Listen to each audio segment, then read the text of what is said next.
Bismillahirrahmanirrahim. Assalamualaikum warahmatullahi wabarakatuh. Pada kesempatan hari ini saya akan membahas manajemen daripada aplikasi Erapod terus atau Erapod Mendikbud. Sebelum dimulai, alangkah baiknya untuk like, komen, dan subscribe channel Cerdas guna berbagi informasi seputar pendidikan dan juga seputar aplikasi. Silakan teman-teman yang membutuhkan mengenai tentang aplikasi dan sebagainya itu ada di channel Cerdas. Oke. Kita akan bahas mengenai manajemen. Kebetulan saya di sini sudah kemarin pada part 2 yaitu adalah mengambil data Dapodik. Yang pada kesempatan hari ini saya akan membahas bagaimana cara manajemennya.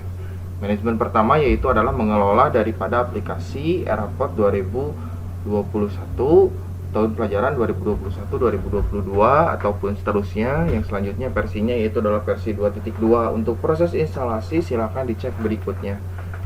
Oke. Di sini kita cek Erapod. Di sini muncul banyak, ada baru dua ya, teman-teman.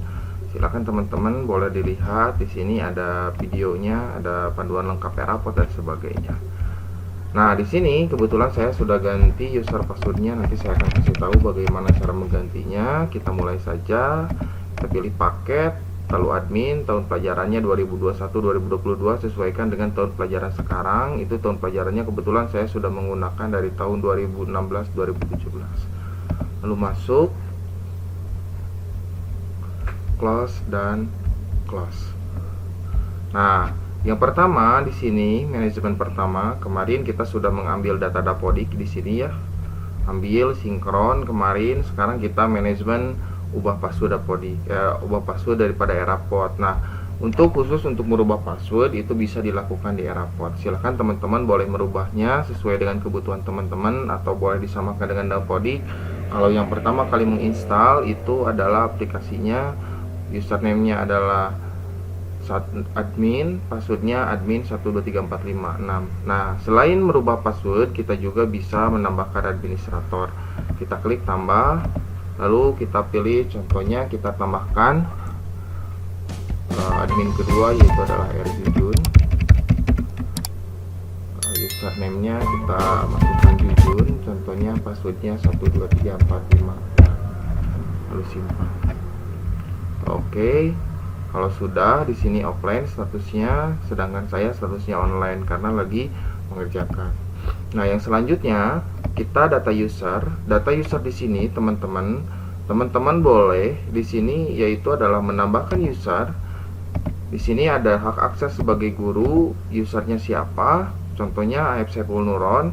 Kalau seandainya username-nya di sini teman-teman belum dibuat, sekali lagi buat hak akses user Aib Saiful Nuron. Buat contohnya siapa, usernya apa, passwordnya apa, lalu simpan. Nah, itu adalah untuk menambahkan user. Contoh menambahkan user. Yang selanjutnya kita juga bisa mendownload user. Nah, kalau untuk yang pertama kali menginstal, di sana ada user passwordnya, itu kita tinggal download saja. Di sini muncul username yaitu adalah nama dan passwordnya 123456. Kalau yang baru menginstal itu langsung muncul seperti ini. Oke ya, user passwordnya. Yang selanjutnya setelah user password dibuat, kita bisa juga melihat user password siswa.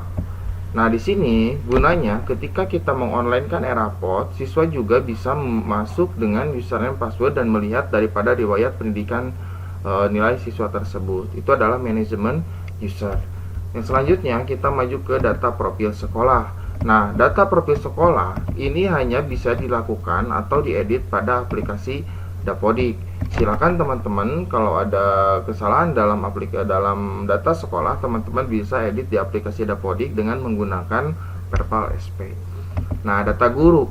Di dalam data guru, contohnya ada satu orang guru yang tidak memiliki gelar. Nah, di sini ada satu orang guru yang baru lulus, tidak memiliki gelar, maka kita edit saja, kita gunakan gelar belakang. Contohnya gelar belakangnya di sini adalah S. Nah, lalu simpan. Berhasil disimpan, baru muncul di sini. Kita cari di sini gurunya muncul namanya. Oke ya, nama dan juga user passwordnya.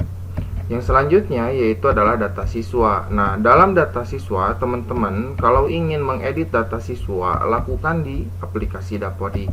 Data kelas dan juga data referensi juga sama di aplikasi Dapodik, ekstrakurikuler di aplikasi Dapodik. Nanti kita akan bahas bagaimana cara memasukkan data ekstrakurikuler juga sama dilakukan di aplikasi Dapodik. Yang selanjutnya adalah anggota rombel. Kalau seandainya ada anggota rombel yang keluar, maka teman-teman boleh menggunakan hapus. Yang selanjutnya data mata pelajaran. Nah, di sini kalau pertama kali teman-teman menginstal, itu tidak akan muncul ringkasan, sehingga ini gunanya untuk apa? Untuk menampilkan leger nilai. Sekali lagi, untuk menampilkan leger nilai.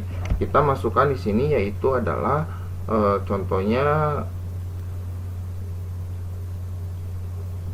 bahasa Arab ARB, bahasa Indonesia BIN, bahasa Inggris BIN, bahasa Sunda dan seterusnya.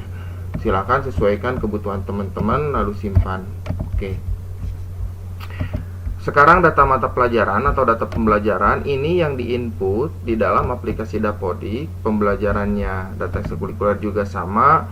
Setelah data referensi Dapodik selesai, baru kita masuk ke data referensi lokal. Nah, ini yang selanjutnya yaitu adalah mapping mata pelajaran kurikulum 2013.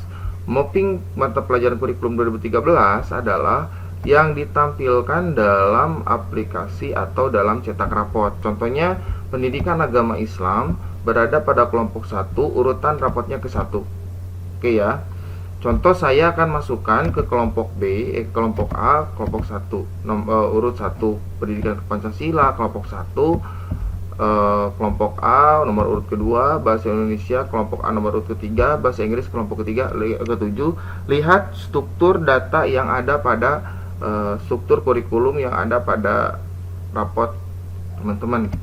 Nah, di sini bahasa Arab dan sebagainya silakan masukkan sesuai dengan struktur kurikulum teman-teman. Ingat, nomor urut di sini adalah tampilan di mana untuk cetak e-rapot. Yang selanjutnya adalah atur pembelajaran. Dalam atur pembelajaran, teman-teman, di sini, contoh di sini, kalau ada satu orang guru yang tidak aktif, maka kita lakukan penonaktifan. Nah, di sini muncul yaitu adalah 12 mata pelajaran. Sedangkan di sekolah saya itu ada 13 mata pelajaran. Nanti besok kita akan bahas bagaimana cara menampilkan 13 mata pelajaran tersebut. Yang selanjutnya yaitu adalah mapping KKM. Nah, ini yang paling terpenting. Nilai akan tampil jika KKM dimasukkan. Bagaimana caranya? Minggu depan besok kita akan bahas pada rapat ketiga untuk menginput KKM. Kalau ingin manual silakan pilih bahasa Arab, contohnya kelas 7, jurusannya reguler, KKM-nya berapa lalu simpan. Nah, itu adalah cara menambahkan KKM, besok kita bahas. Yang selanjutnya itu adalah interval. Nah, interval ini akan muncul kalau seandainya KKM diinput. Oke ya. Sekali lagi, interval akan muncul kalau KKM diinput. Yang selanjutnya yaitu adalah butir sikap. Silakan teman-teman boleh mengedit butir sikap ini. Gunanya adalah ketika si guru menginputkan proses pembelajaran sehingga muncul daripada data butir sikap ini. Yang selanjutnya itu adalah data kompetensi dasar. Contohnya PAI. Di sini kita lihat PAI tidak muncul. Pendidikan agama Islam dan budi pekerti sekarang itu. Nah, ini muncul elemennya. Bagaimana cara mengeditnya? Yaitu adalah tambah data kompetensi dasar. Kalau ingin menambah, lalu simpan. Oke ya. Kita lihat input kompetensi dasar. Di mana kita download ke formatnya, kita pilih mata pelajarannya, contohnya pendidikan Pancasila, lalu download format. Nah, besok kita akan bahas bagaimana manajemen pembelajarannya, manajemen manajemen proses pembelajarannya. Kita lihat, tunggu beberapa saat. Kita refresh dulu. Kita download ulang saja.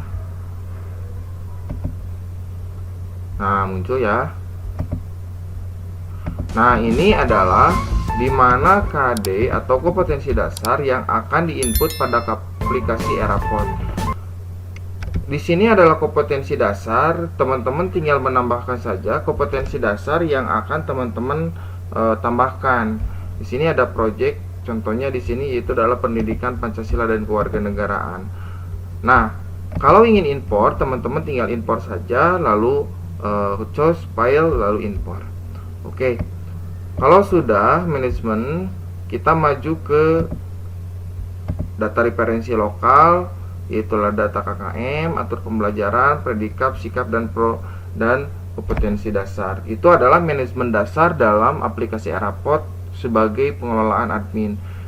Besok kita akan bahas bagaimana cara memasukkan KKM, menampilkan daripada aplikasi Eraportnya.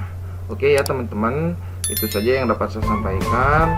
Sampai ketemu ke part keempat. Billahi taufiq wal hidayah. Assalamualaikum warahmatullahi wabarakatuh.